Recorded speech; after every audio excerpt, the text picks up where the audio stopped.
पहले ही दिन जायशा की पहली चाल कामयाब हो जाती है। उसने अरसलान से मोहब्बत की वजह से नहीं, बल्कि एक बड़े मकसद के लिए निकाह किया था। उसका इरादा सिर्फ इतना था कि शेरी और अरसलान के हर छिपे हुए राज को सबके सामने बेनकाब कर दे। शादी के बाद ही उसने ऐसा पहला कदम उठाया जिसने पूरे घर की नींव हिलाकर रख दी। अरसलान पहली बार खुद को चारों तरफ से घिरा हुआ महसूस करने लगा, लेकिन इसी बीच शेरी ने ऐसा खौफनाक फैसला कर लिया जो सिर्फ एक इंसान की नहीं बल्कि पूरे खानदान की तकदीर बदल सकता था। जायशा अच्छी तरह जानती थी कि इस घर में उसका सफर आसान नहीं होगा। जिस दिन वह इस घर में दुल्हन बनकर आई, उसी दिन उसने अपने दिल में यह वादा कर लिया था कि चाहे उसे कितनी भी तकलीफ क्यों न सहनी पड़े, वह शेरी और अरसलान का असली चेहरा दुनिया के सामने लाकर रहेगी। उसे मालूम था कि इन दोनों की चालाकियों ने न जाने कितने लोगों की खुशियां छीन ली थीं, इसलिए अब वह हर कदम बहुत सोच समझकर उठा रही थी। उसका हर फैसला एक नई साजिश का जवाब था। उसकी पहली चाल इतनी असरदार साबित हुई कि पूरे घर का माहौल बदल गया। जो लोग पहले अरसलान की हर बात पर आंख बंद करके भरोसा करते थे, अब वहीं उसकी नीयत पर सवाल उठाने लगे। पहली बार अरसलान के चेहरे पर बेबसी साफ दिखाई देने लगी। दूसरी तरफ शेरी ये सब देखकर अंदर ही अंदर तिलमिला उठी। उसे महसूस हो गया कि अगर जायशा को जल्द नहीं रोका गया तो उसके सालों पुराने राज हमेशा के लिए खुल जाएंगे। उस रात शेरी की आंखों से नींद गायब थी। उसके दिमाग में सिर्फ एक ही ख्याल घूम रहा था, अगर जायशा जिंदा रही तो उसका पूरा खेल खत्म हो जाएगा। हमीद को अगर सच पता चल गया तो वह हमेशा के लिए उससे नफरत करने लगेगा। जिस दौलत, इज्जत और रिश्तों को बचाने के लिए उसने इतनी साजिशें रची थीं, वह सब एक पल में उससे छिन जाएगा।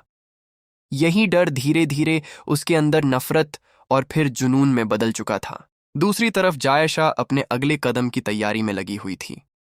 उसे पूरा यकीन था कि बहुत जल्द उसे ऐसा सबूत मिल जाएगा जिससे शेरी और अरसलान के हर झूठ का हमेशा के लिए पर्दाफाश हो जाएगा।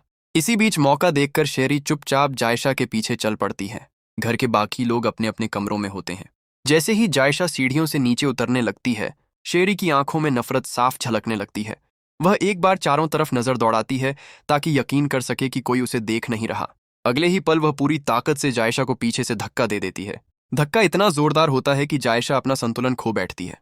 वह सीढ़ियों से लुढ़कती हुई नीचे गिर जाती है। आखिर में उसका सिर फर्श से बुरी तरह टकराता है और पूरे घर में एक तेज आवाज गूंज उठती है। कुछ ही पलों में उसके सिर से खून बहना शुरू हो जाता है और वह बेहोश होकर वहीं पड़ी रह जाती है। चीख की आवाज सुनते ही पूरे घर में अफरा तफरी मच जाती है। सबसे पहले सुफियान और हमीद दौड़कर वहां पहुंचते हैं। सामने का मंजर देखकर दोनों के होश उड़ जाते हैं। जायशा खून से लथपथ जमीन पर पड़ी होती है, जबकि उसके बिल्कुल पास शेरी खड़ी होती है। उसके चेहरे पर घबराहट साफ नजर आ रही होती है, मगर वह खुद को संभालने की कोशिश कर रही होती है। सुफियान गुस्से से शेरी की तरफ देखता है और पूछता है, ये सब कैसे हुआ? शेरी जल्दी से जवाब देती है, मैंने कुछ नहीं किया। ये खुद फिसल कर गिर गई थी, लेकिन उसकी कांपती हुई आवाज खुद उसकी गवाही दे रही होती है। इतने में घर के बाकी लोग भी वहां पहुंच जाते हैं। कोई पानी लाता है, कोई डॉक्टर को फोन करता है, लेकिन सबकी निगाहें बार बार शेरी पर ही टिक जाती हैं। हमीद पहली बार शेरी की आंखों में देखकर सख्त लहजे में कहता है, सच बताओ शेरी, यहां आखिर हुआ क्या है? शेरी बार बार यही कहती रहती है कि जायशा खुद गिर गई थी, लेकिन अब घर का कोई भी इंसान उसकी बात पर यकीन करने को तैयार नहीं होता। हर किसी को महसूस होने लगता है कि इस हादसे के पीछे कोई बहुत बड़ा सच छिपा हुआ है। घर की एक बुजुर्ग औरत गुस्से में कह उठती है, इतना बड़ा हादसा यूं ही नहीं हो सकता। हमें पूरा यकीन है कि इसमें तुम्हारा हाथ है। ये सुनते ही शेरी के चेहरे का रंग उड़ जाता है। उसके दिल की धड़कनें तेज हो जाती हैं। उसे सिर्फ एक ही डर सताने लगता है कि अगर जायशा को होश आ गया तो वह सबके सामने उसका नाम ले देगी। फिर उसका हर झूठ और हर साजिश हमेशा के लिए खत्म हो जाएगी।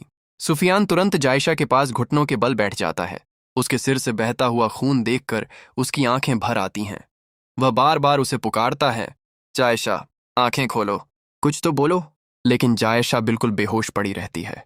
एक पल भी देर किए बिना सुफियान उसे अपनी बाहों में उठा लेता है और जोर से कहता है, जल्दी गाड़ी निकालो, इसे अभी अस्पताल ले जाना होगा। घर के सभी लोग उसकी मदद के लिए दौड़ पड़ते हैं। हमीद खुद गाड़ी की चाबी लेकर बाहर भागता है।